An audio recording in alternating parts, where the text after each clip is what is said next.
be. Who she is, who she was, and who she will be is triggered right there. She entered this body through the pineal gland of the brain in the form of light, which is a light receptor. She exited this body through the pineal gland of the brain in the form of light. She now exists as light. Not for you to be able to comprehend maybe this. See? Because all you can conceive of is the human body. But conceive, if I can show you that that light, which is her consciousness, which was her personality, which was her hopes, her dreams, her fears, her loves, everything that she is still existent in a realm of light, still communicating, still conscious, still alert, still aware, but in a different realm of light, that I'm able to prove this to you, tell you exactly, show you exactly where it is, where it has gone, and so forth. But we have to, in the first place, start to immediately eliminate the fact of looking at her in this body. This was the body that she used.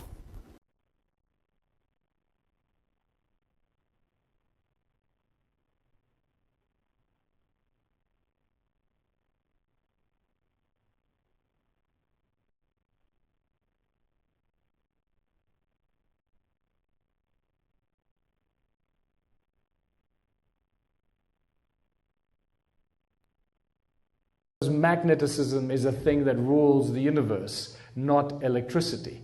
Sound, magneticism, electricity. And you'll see how this chain reaction causes everything that we observe when we look up at the night sky or the nature around us. Everything in creation spins and vibrates. Everything has its own prime resonance frequency. Everything. And this is why once we can identify a prime resonance frequency of a bacterium or an atom, or whatever it is, or a soccer field, we can then manipulate that object with its prime resonance frequency. Sound and resonance, common links of creation and religion. In Christianity, it's the word. In Hinduism, it's Om. The Egyptians believed the universe was sung into creation, and the original people of Australia, not the Aboriginal, I forgot to take the ab out. They're not abnormal. The original people of Australia. It's a twist on words there, remember?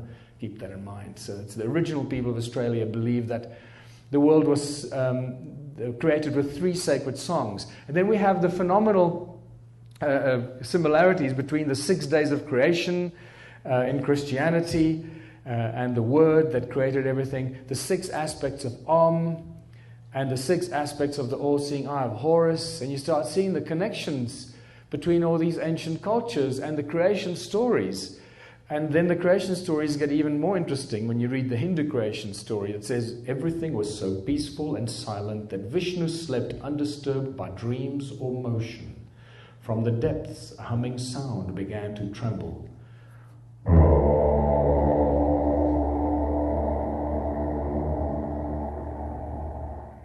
Grew and spread, filling the emptiness and throbbing with energy.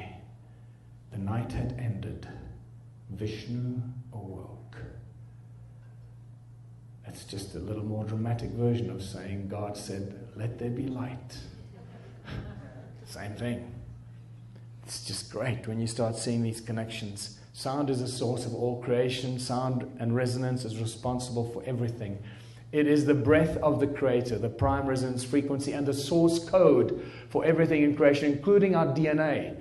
And this is from Dan Winter's brilliant documentaries and work on the DNA and sound and resonance. I would recommend you check out Dan Winter's work on that as well.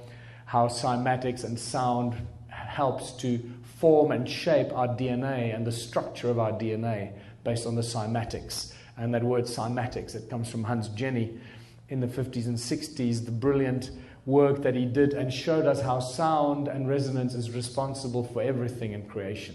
By now you should know that sound manifests physical form, and this is the most basic example. I think you might have to manipulate the sound here. It might get a bit hectic. If your ears are sensitive, just block your ears because it could get a bit loud. This is the most basic, fundamental demonstration how sound and resonance manifests into physical form. And I just cannot get enough of it. I can watch it millions of times. Every frequency has its own specific shape, a prime resonance frequency. Are you only looking at a 2-dimensional representation of a 3-dimensional effect?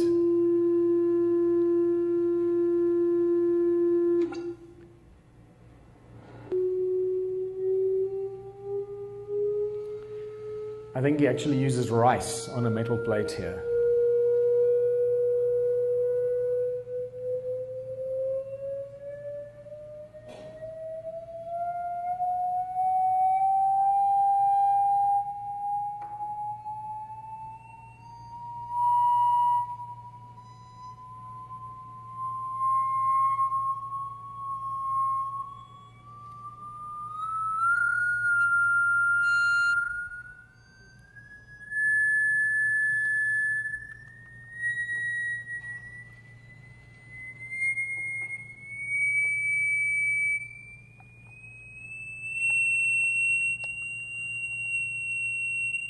And this is just in the spectrum that we can hear. You can imagine in the low frequencies we can't hear, it has the same effect. The higher the frequency, the more complex the shapes. The lower the frequency, the more basic and the larger the shapes. The wavelengths get shorter and shorter as you go higher.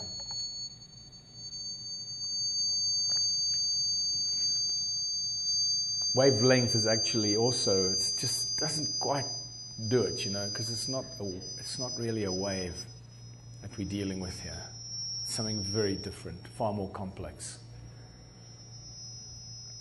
It's almost at the edge of our